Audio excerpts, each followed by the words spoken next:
To come and invest in Pakistan. So just please bear with me. The 30,000 figures went to 54,500. Now this is an unbearable increase in the debt. Why it happened? There are two reasons. A, the fiscal deficit went to sky, and the rupee was left free fall. And as a consequence, we had 4,000 billion also added to our public debt on the external side, which is $20 billion, and the exports only increased all those gurus who used to campaign that if the rupee is allowed to slide and move according to the market mechanism, so the exports will go sky high. I wish it would have gone, and I would have been happiest Pakistani, but it's only increased in the first 3 years 800 million. It is the tough 400 billion the state has given subsidized loans, and the industry matched 500 billion. With that, actually, you have now increased in the export. You see, the formula which we followed in 2017-18, I'm sure your record would bear me out. 10th of January 2017, after the fund program was over, we calculated what is the input in every component of product, the taxes component of that. That was about 9-10 rupees. We gave 10 rupees, we gave 180 billion package, then we upgraded when there was a change in Prime Minister in this country, Shaukat Khan. I gave another 67 at the request of the industry. We got 12.7% increase in the. If you had followed that model, you would have got, you have saved yourself inflation, you have saved yourself from going to policy rate of 14%, which the country was having tax servicing of 1750 billion. Now you're talking of about 4,500 billion. Now what is this? This is all mismanagement. So I think debt is a very important. I agree. But having said that, let's look from a different angle. The law in this country was obviously self-introduced. The debt responsibility and fiscal responsibility debt limitation act. I triggered it. I brought Tariq Hassan from World Bank. They normally do not allow to go to your own country.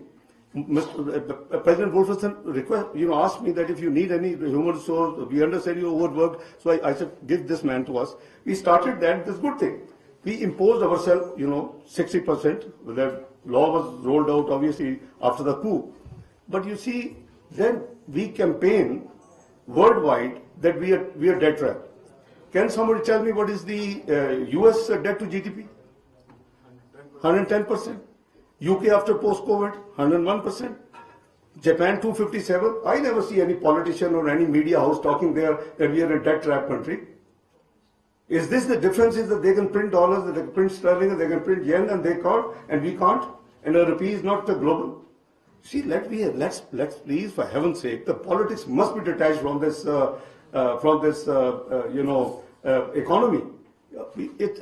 I don't know. I'm being sometimes emotional, but I feel hurt. The country which was going to be part of G20 in few years' time, there should have been collective effort to reduce the timeline, and it would have been possible with the speed the country was moving on. But somehow, we are there. It's never too late. I think you campaign with your media partners and colleagues. Please force us that you go on that path, have chart of economy, and move the country back to where it was 2017. Right. I think this is very important, and we recognize that you have been, championing this cause of Charter of Economy for many years. And on behalf of at least Prime Institute, I can commit that in the future, in next, going to elections, whenever we go to next elections, we will be actually working on the Charter of Economy, and we'll come back to you with your inputs, and of course other political parties would be involved in that process also. And certainly I think this is very important. And moving on, I just want to, you mentioned about the currency, and I just want to pick up the sound money theme. I know you're very also sensitive on that point, but I just want to hear your views on this association between strong currency. गुफ्तगू कर रहे थे इस वक्त इस्लामाबाद में वजीर खजाना इशाक डार इस वक्त तकरीब से खिताब कर रहे थे, जिसमें उनका ये कहना था कि मालियाती खसारा आसमान पर पहुंच गया है, सियासत को मईशत से अलग रखना चाहिए, और आखिर में उनका ये भी कहना था कि टैक्सों की वसूली हमेशा बड़ा मसला रहा है. Pakistan was on PEG system till October 1999. and after the sanctions, putting and fixing the economy, it is I was finance minister, it is PMLN which actually started 80-20, 60-40, 20-80 and then 100% market based. In the first quarter of 1999, first time Pakistan went on interbank, what we call real effective exchange rate. My problem is that in any system, it's not only Pakistan, there are certain speculators, gamblers, hundiwalas, who take the country's currency as a hostage. If the state does not come in play, I think then what will happen is what has happened now.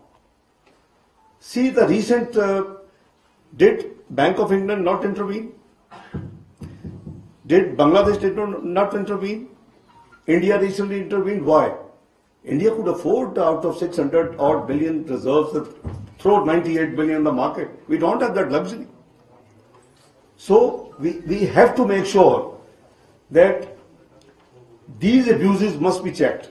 And I think the multilateral have to understand this is neither Bank of England or Federal Reserve that we can afford that if it goes outside the band or below the band and they intervene and spend whatever they spend or buy whatever they buy, we have constraint of forex reserves.